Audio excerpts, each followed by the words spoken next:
അസ്സലാമു അലൈക്കും. ഇന്ന് ഞാൻ ഉണ്ടാക്കാൻ പോണ തക്കാളി ചമ്മന്തിയാണ് കേട്ടോ.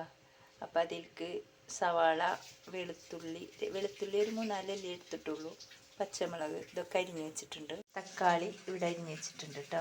നമുക്കിനി ഉണ്ടാക്കാം. ചട്ടി അടുപ്പത്ത് വെച്ചിട്ടുണ്ട്. ചട്ടി ചൂടായിട്ട് നമുക്ക് വെളിച്ചെണ്ണ ഒഴിച്ച് കൊടുക്കാം. ചട്ടി ചൂടായപ്പോൾ വെളിച്ചെണ്ണ ഒഴിച്ച് കൊടുത്തിട്ടുണ്ട്. നമുക്ക് കടുക് ഇട്ട് കൊടുക്കാം. കടുക് ഇട്ട് കൊടുത്തിട്ടുണ്ട് കേട്ടോ. കടുക് പൊട്ടട്ടെ.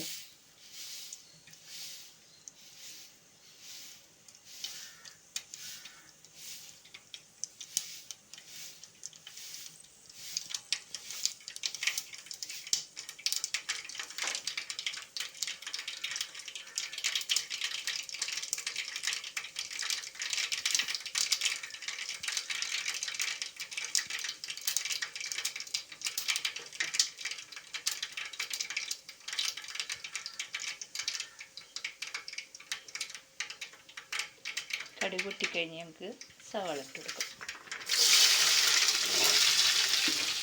ഉപ്പിട്ട് കൊടുത്തിട്ടുണ്ട് കേട്ടോ. സവാള നന്നായി വാടിയിട്ട് വേണം തക്കാളി ഇട്ട് കൊടുക്കാൻ. ഉപ്പിട്ട് കൊടുക്കട്ടെ. സവാള ഇവിടെ കിടന്ന് വാടുന്നുണ്ട് കേട്ടോ. സവാള നന്നായിട്ട് വാടട്ടെ. അപ്പോൾ സവാള നന്നായിട്ട് വാടിയിട്ടുണ്ട്. ഇനി നമുക്ക് ഇതിലേക്ക് തക്കാളി ഇട്ട് കൊടുക്കാം കേട്ടോ. അപ്പോൾ തക്കാളി ഇട്ട് കൊടുത്തിട്ടുണ്ട്. തക്കാളി ഇനി നന്നായിട്ട് വാടി വേവട്ടെ കേട്ടോ. അപ്പോൾ നമുക്ക് മൂടി വെച്ച് വേവിക്കാം. അപ്പോൾ തക്കാളി ഒരുവിധം വാടിയിട്ടുണ്ട് കേട്ടോ.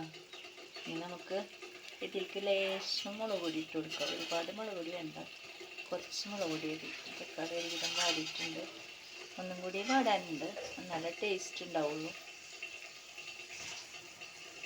അപ്പം നന്നായിട്ട് വാടട്ടെ കേട്ടോ. അത് ഒന്നും കൂടി ഇത് ചപ്പാത്തിക്ക് എടുക്കാൻ വേണ്ടിയിട്ടുണ്ട്. ചപ്പാത്തിക്ക് കറി ഉണ്ടാക്കാൻ വേണ്ടിയിട്ടാണ്.